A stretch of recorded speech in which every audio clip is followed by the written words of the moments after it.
നിങ്ങളുടെ favourite shows ഇനി ഒരിക്കലും മിസ്സാവില്ല. ഇപ്പോൾ C5 കാണും നിങ്ങളുടെ ഫേവറേറ്റ് ഷോ തികച്ചും സൗജന്യമായി. ജാസ്മിൻ, ഈ ചായ എടുത്ത് എല്ലാവർക്കും കൊടുക്കും.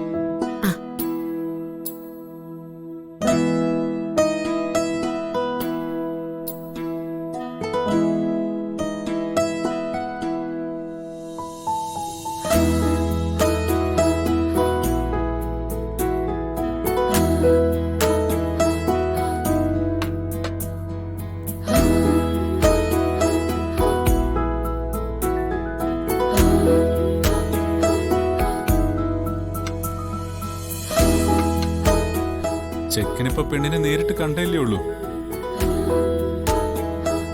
എന്തു പറയുന്നു? ഇഷ്ടായോ?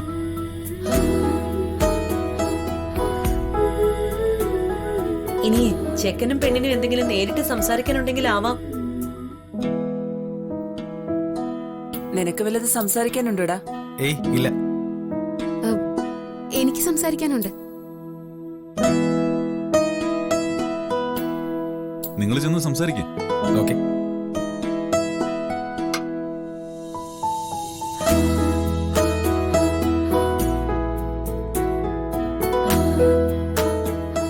അല്ല, വിശാലിന്റെ അച്ഛനെയും അച്ഛമ്മയും കണ്ടില്ലല്ലോ. അവരൊരു തീർത്ഥയാത്രയ്ക്ക് പോയിരിക്കുക. അച്ഛൻ ഇത്ര നാളും പാരാലിസിസ് ബാധിച്ച് കിടക്കുമായിരുന്നല്ലോ. ഇപ്പോഴാ ഭേദമായത്.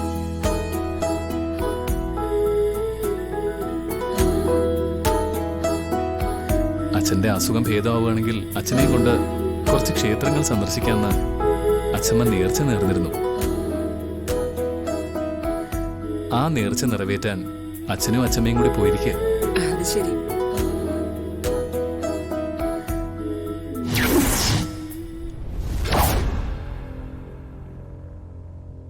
കുട്ടിക്ക് എന്താണ് എന്നോട് സംസാരിക്കാനുള്ളത്? എന്താ അറിയേണ്ടത്?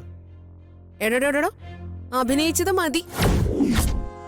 താൻ എന്റെ കയ്യിൽ നിന്ന് എണ്ണി വാങ്ങിയ പണത്തിന് കൃത്യമായിട്ട് പണിയെടുക്കുന്നുണ്ടെന്ന് എനിക്ക് നന്നായിട്ട് ബോധ്യായി. ഇനി കൂടുതൽ അഭിനയിച്ചേ താനിത് കൊളവാക്കാതിരുന്നാ മതിയേ. Okay sweetie. സ്വീറ്റിയോ? Sorry Jasmine. മാഡം അങ്ങനെ വിളിച്ചാ മതി. ശരി മാഡം. ആ, അല്ല, തന്റെ കൂടെ വന്ന തന്തയും തള്ളയും വിശ്വസിക്കാൻ കൊള്ളാമോ? പിന്നെ അവർ ഒന്നാം തരം സ്റ്റേജ് ആർട്ടിസ്റ്റുകളല്ലേ. എന്റെ അച്ഛനും അമ്മയായിട്ട് അവർ അഭിനയിക്കുകയല്ല, ജീവിക്കുകയല്ലേ. അതല്ല ഞാൻ ചോദിച്ചത്. കൂടെ നിന്നിട്ട് അവസാനം നമുക്കിട്ട് പണിയില്ലല്ലോ. ഏയ്, അതൊന്നും ഉണ്ടാവില്ല. ആ പേടി വേണ്ട. മാഡം ഈ നടത്തുന്ന നാടകത്തെ പറ്റി അവർ മറ്റുള്ളവരോട് കമാന്നൊരക്ഷരം വേണ്ടില്ല. ശരി, ഓക്കെ. അല്ല, പറഞ്ഞതൊക്കെ ഓർമ്മയുണ്ടല്ലോ അല്ലേ? വള്ളിപുള്ളി തെറ്റാതെ എല്ലാം ഓർമ്മയുണ്ട്. നമ്മുടെ പ്ലാൻ അനുസരിച്ച് തന്നെ എല്ലാം നടക്കണം. കല്യാണ മണ്ഡപത്തിൽ വെച്ച് വിവാഹം നടക്കുന്ന നേരത്ത് ഞാൻ പറഞ്ഞ കാര്യം അതുപോലെ സംഭവിച്ചിരിക്കണം. അതങ്ങനെ സംഭവിച്ചിരിക്കും. ആ, ഇത് ഓർമ്മിപ്പിക്കാൻ തന്നെയാ തന്നെ ഇങ്ങോട്ട് കൂട്ടിക്കൊണ്ടുവന്നത്. എന്നാ വാ, പോ വാ.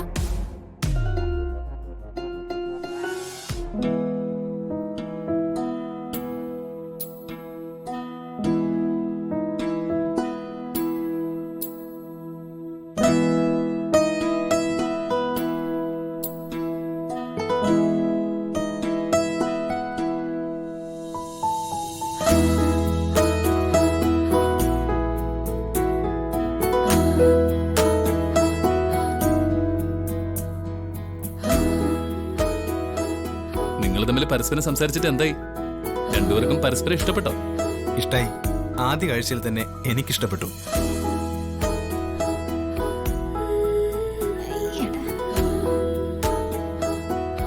ഇപ്പൊ സംസാരിച്ചപ്പോ കൂടുതൽ കൂടുതൽ ഇഷ്ടായി.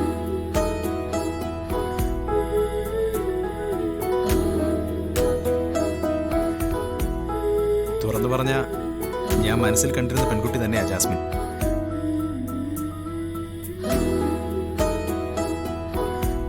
വിശാല് തന്നെ ജാസ്മിന്റെ കഴുത്തില് താലി കെട്ടും. നിങ്ങൾ എന്തൊക്കെയാ പറയുന്നേ? എനിക്കൊന്നും മനസ്സിലാവുന്നില്ല. അപ്പൊ ജാസ്മിൻ സുശീലച്ചോടൊന്നും പറഞ്ഞില്ലേ? ഇല്ല. സുശീലേ, ഇതൊക്കെ ഒരു നാടകമല്ലേ? നാടകോ?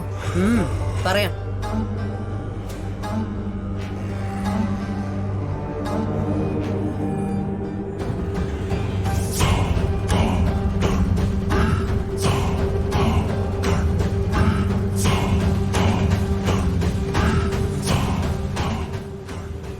എങ്ങനെയുണ്ട് ഐഡിയ?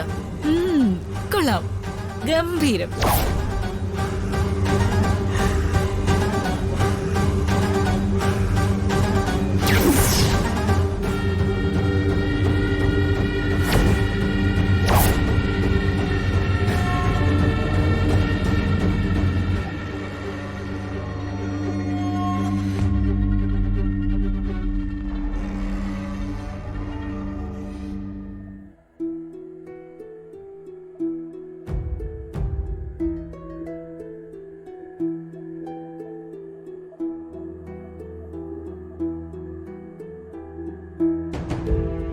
ഗാർഗി,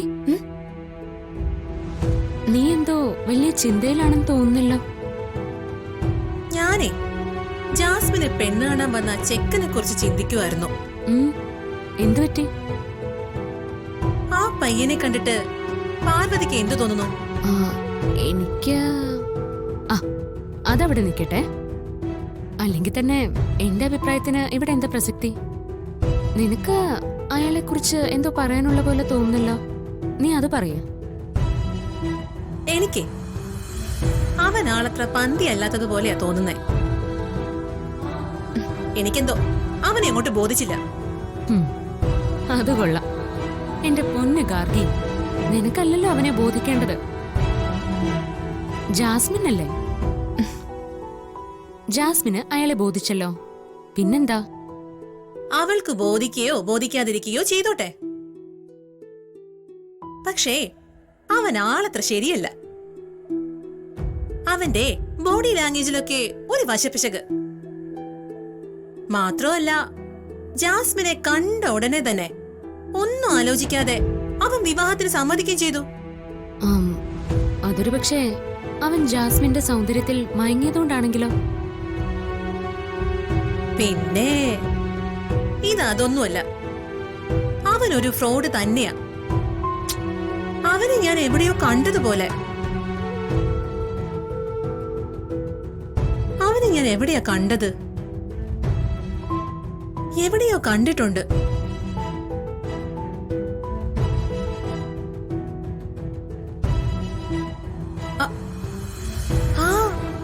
പിടികിട്ടി, ഇപ്പൊ പിടികിട്ടി. ഇവനെ ഞാൻ കണ്ടതേ സോഷ്യൽ മീഡിയയിലാ.